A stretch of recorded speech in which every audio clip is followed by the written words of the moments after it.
We are now live. Good afternoon. Good afternoon. Good afternoon. Welcome to the meeting of the Administrative Operations Committee of the Public Building Commission of Chicago being held today, January 8th, 2026 at 1 p.m. Director Gitteroff, please call the roll. Thank you, Mr. Chairman. Chairman Maldonado? Here. Commissioner Randall? Here. Mr. Chairman, we have a quorum. Thank you. First item on the agenda is approval of the minutes of the meeting held December 3rd, 2025. Move to approve. Motion approved. Next item on the agenda is public participation in accordance with the Open Meetings Act. Registered speakers will be allowed 2 minutes to provide comments. No speakers today, Chairman. Thank you, Mayor Pat. Next item on the agenda is report by Director of Procurement, James Bolton. Good afternoon, Chairman, Commissioner Randall. Good afternoon. Good afternoon. Happy New Year. Happy New Year. I have 2 brief reports for you today. The first is the monthly task orders awarded against term contracts report. You can find that at tab C1. Just 3 task orders issued since our last meeting. The first was for the Sherman Park Library, which is repairs and renovations. That was for environmental renovation and demolition services, awarded to Carnell, Conover and Associates. They're an MBE and a WBE firm, and that was in the amount of $23,682 even. The next was for the DFSS Regional Senior Center. That was awarded to Weaver Consultants Group North for surveyor services. That was in the amount of $4,000 even. And the last one was for the Title II transition plan. That's the ADA work that's going on. It was for surveyor services, and that was awarded to American Surveying and Engineering Limited in the amount of $152,913.82. Any questions on the 3 task orders? All right. My next report is to provide an update to you. Speaking of the Department of Family Support Services Regional Senior Center, we are in the middle of the procurement of that design builder. So we issued a design build notice of intent back in September of 2025. We issued our phase 1 RFP on October 2nd, 2025, and then we had a pre-submission conference. That pre-submission conference at the Charles Hayes Center was very well attended. We had about 50 interested parties show up, so we're excited about it. That translated into 7 submissions, which we received on November 4th. Great number of teams submitted, great style of team, a lot of coming together of people that are really interested in this project. The consensus then slated that down to 5. As you know, in our statute, we have to select between no less than 2 and no more than 6. We picked 5, and the interviews have been ongoing from January 6th through January 8th, which is today.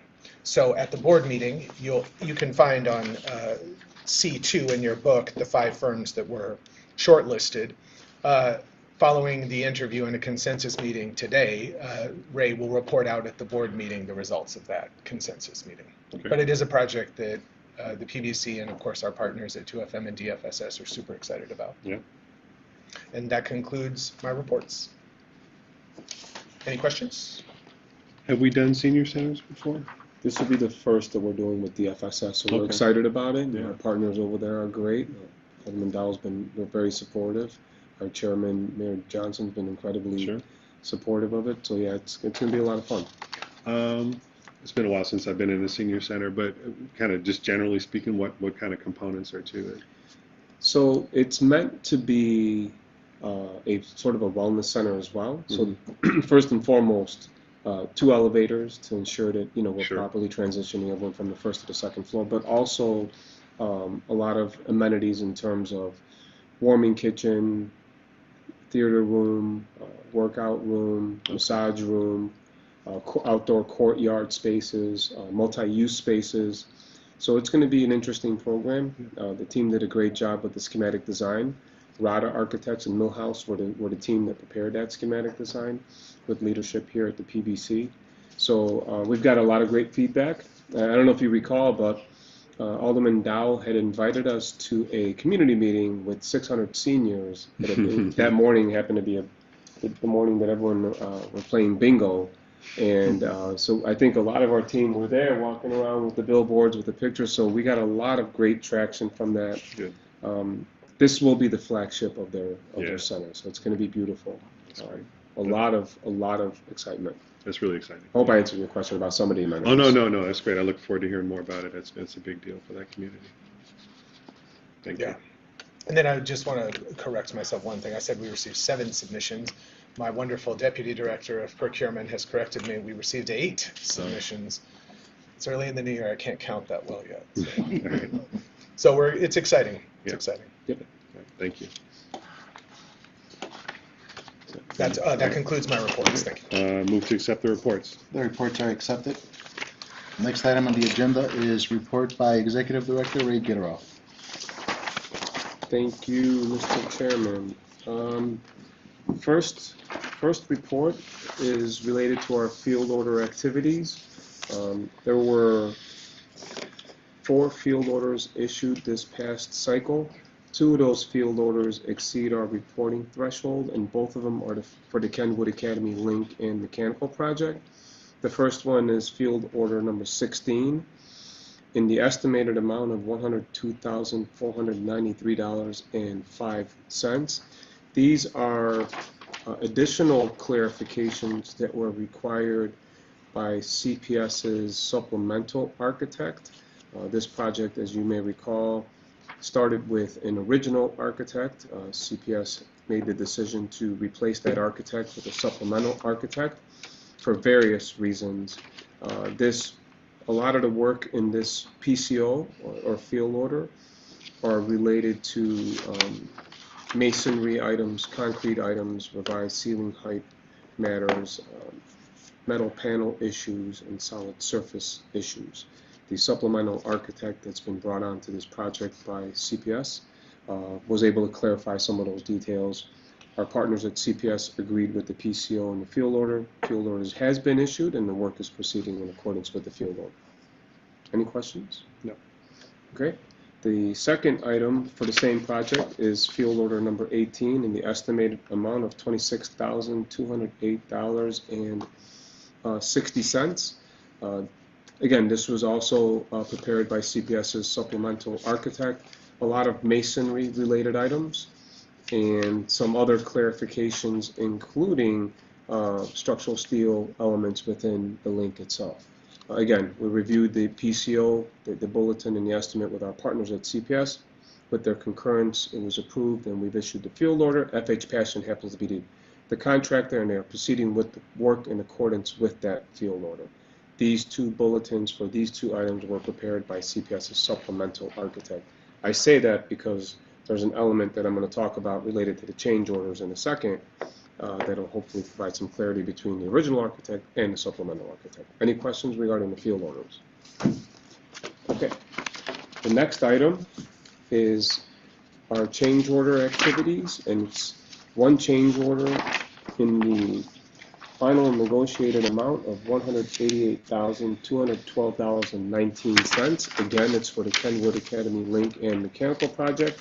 As I stated, FH Passion is the contractor, and this is our typical issue for construction set PCO or change order after the permitting process. This project was designed by CPS's original architect. That architect throughout this process had prepared the bulletin based on the permit comments we received from the Department of Buildings, and after this PCO that you had previously approved for issuance for as part of our reporting, after that PCO was negotiated into this change order, CPS's supplemental architect discovered that additional items required clarification and or revisions, which resulted in what I reported a moment ago with regard to field order number 16 for that $102,000 estimated value. So the combination of this change order for $188,212.19 and this estimated value for this PCO $102,493 is a combined sort of summary of the challenges with some of the design elements and working through the permit process. I hope that makes sense. Mm-hmm. That concludes my report for the change order activities, unless there are questions. And we did review the change with our partners at CPS, Sure. inclusive of every single element, the cost for every element, and any supplemental information that we have. So thank you. Move to accept the reports. Report is accepted. Okay. With that said, just very brief update regarding some of our activities since the last time we met. On December 16th, we attended a subcontractor outreach event that was hosted by one of our design builders, BOA Construction, for the Kells Park Fieldhouse. The meeting was held at the Joshua Missionary Baptist Church, located at 3255 West Carroll Avenue. The intent was for BOA to introduce potential M&WBE firms to participate on the project. It was a very well-attended and well-conducted meeting by our design builder, BOA. And then next, which is upcoming, on January 29th, in coordination with our partners at the Department of Water and the 45th Alderman James Gardner, we're hosting a pre-submission conference for design build services for the Department of Water's new management operations facility that's going to be located at 4825 West Lawrence Avenue. That conference will be held at the Copernicus, yes. Center, located at 5216 West Lawrence Avenue. So we're looking forward to that opportunity as well. And that concludes my report. Move to accept the report. The report is accepted. James, Mary Pat, thank you for the assist. Motion to